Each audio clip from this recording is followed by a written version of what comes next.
Yung akala mo, magiging masaya ka. Pero bigla ka na lang iniwan sa ere. Kapag nangyari yan sa'yo, mag-isip-isip ka na sa buhay mo. Huwag ka nang umasa sa pagbabalik niya. Marahil, andyan lang siya nung kailangan ka niya. Subalit nung makuha na niya ang gusto niya, wala ka ng halaga sa buhay niya.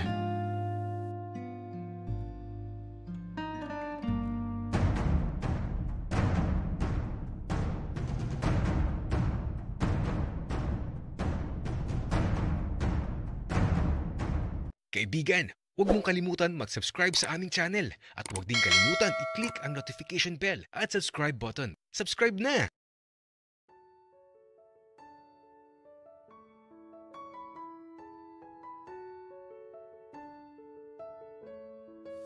Nang magising ako, wala na si Jiro sa tabi ko.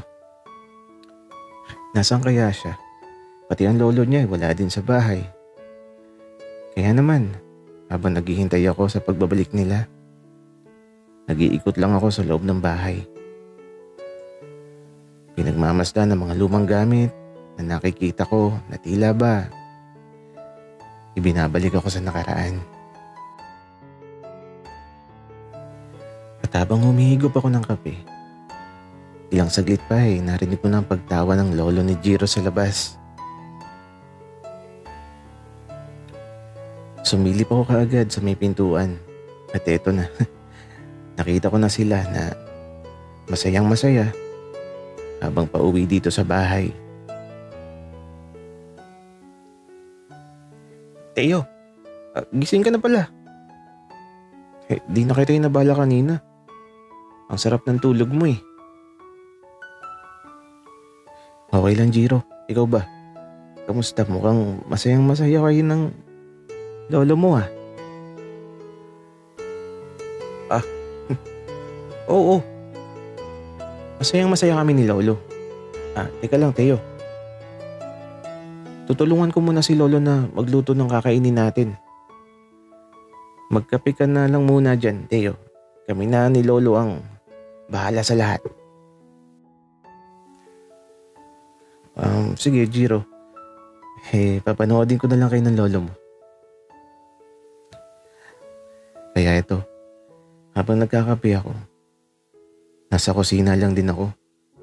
Nakaupo sa may lamesa habang pinapanood si Jiro at ang lolo niya. Mukhang magluluto ulit ng kamote si Jiro. Kumuha siya ng mga kamote . Ano kayang gagawin niya doon? Binalatan niya kasi tapos hiniwa niya. Jiro, gusto mo tulungan na kitang maghiwa ng kamote? Huwag na, Teo. Mukhang wala kang alam sa kusina . Tignan mo yung mga kamay mo. Napakaganda. Ako na lang. Kaya ko na to. Jiro, grabe ka naman sa walang alam. Marunong akong kumilos sa kusina. Teo, wag nang makulit. Basta bisita kita kaya dyan ka lang, manood ka lang, okay? Napangiti na lang talaga ako. Di sige. Manonood na lang ako. Kaya ito, nakatingin lang ako. At mukhang magluluto si Jiro ng minatamis na kamote. At kapag pinagmamasdan ko si Jiro, naalala ko talaga sa kanyang nakaraan ko. Pakiramdam ko tuloy, siya ang nakaraan ko. Teo, okay ka lang? Bakit tulala ka? Oo naman. Okay lang ako. Galingan mo dyan. Sarapan mo. Aba, oo naman, Teo. Baka nga makalimutan mong pangalan mo kapag natikman mo ang kamote ko. Ay, sige, Jiro. Mamaya huhusgahan natin kung gaano kasarap ang kamote mo. Teo, ito ang pinakamasarap na kamote na matitikman mo. Promise. Baka nga umiwalay pa yung kaluluwa mo sa katawan mo eh. Sa sobrang sarap. Jiro, grabe naman yun. Ika ko tapos ito, natawa na lang kami ni Jiro. At ayun, nagpatuloy na siya sa pagluluto ng kamote na nilagyan niya ng margarine, tapos asukal at tubig. At pinakuluan na niya to. Konting tubig lang ang inilagay niya para daw maging malapot ang sabaw. At matapos kumulo, eto. Ilang saglit pa naluto na kagad ang kamote.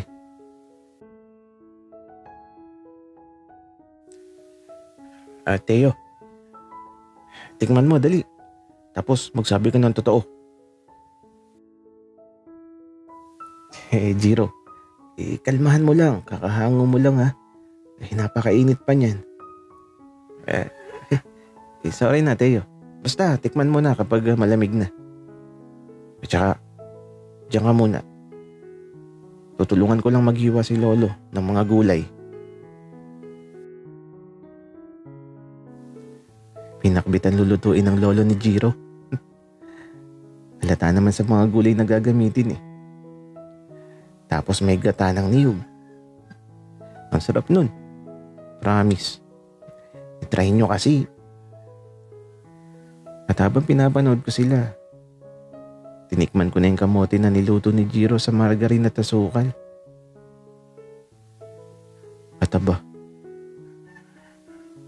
bago sa panglasa ko pero masarap. Nagustuhan ko talaga. Promise. Kaya nga ito, naubos ko kaagad at kumuha ulit ako. Jiro, ang sarap, pahingi pa ako Teo, kumain ka lang hanggang gusto mo. Kaya ito, habang nakain ako ng niluto ni Jiro, sobrang nag-e-enjoy talaga ako. Kasi bago sa panlasa ko Try nyo din para malaman yung lasa ng niluto ni Jiro. At aba, nabusog na ako kaagad. Kaya ito, parang gusto kong tumulong kay na Jiro sa pagluluto. Nakakahiya kasi kapag nakaupo lang ako. Jiro, tutulong na ako. Teo, wag na. Maupo ka na lang. Apo, Jiro, hayaan mo na. Wika ng lolo ni Jiro na eto, binigyan ako ng maliit na kutsilyo. Teo, balatan mo na lang yung kalabasa. Mag-iingat ka ha. Matalas yung kutsilyo, baka mahiwa ka. Oo, mag-iingat ako, Jiro. Wika ako naman, kaya ito. Nang simulan ko ng balatan yung kalabasa.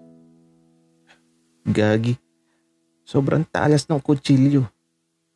Dumiretso sa daliri ko yung talim, kaya ito. Nahiwa ako at nakita ni Jiro ang nangyari. Nakita niyang nahiwa ang daliri ko. Tapos dumugo ng konti. At si Jiro ayun, naghanap ng pantapal sa sugat. Kaya lang, ang sugat sa daliri ko, hindi pa man nakakabalik si Jiro Tuluyan ang naghilom. At tila ba walang nangyari sa daliri ko? Wala na ulit sugat at bakas na lang ng dugo ang makikita mo. Ganon ako kapag nagkakaroon ng sugat. Naghihilom ka agad sa loob ng ilang segundo. Tapos yung lolo ni Jiro, nakatingin sa kamay ko. Nakita niya ata ang paghihilom ng sugat ko. Naku naman, paano na to? Walang pwedeng makaalam ng sikreto ko. Teo, may dala akong bulak. Akin na yung kamay mo. Tinapala na kaagad ni Jiro ang daliri ko na may dugo. Hindi niya alam.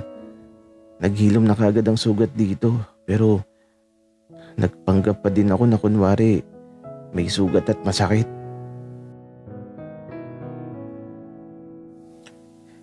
Iho, Teo.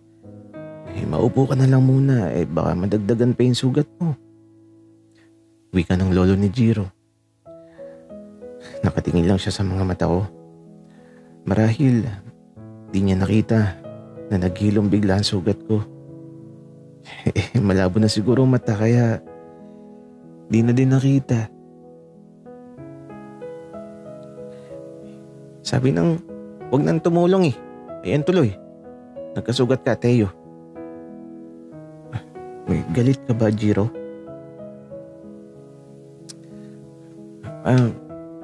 Hindi naman, Teo. Concern lang. Masakit pa ba? Jiro, huwag kang maglala. Okay na ako. Di naman masakit. Okay. Sige. Manood ka na lang muna dyan, Teo. Gusto mo, kantahan kita. Huwag na, Jiro. Sige na. Mag-focus ka na lang dyan sa pagluluto. Yung boses kasi ni Jiro, masakit sa tenga. Ay, naku.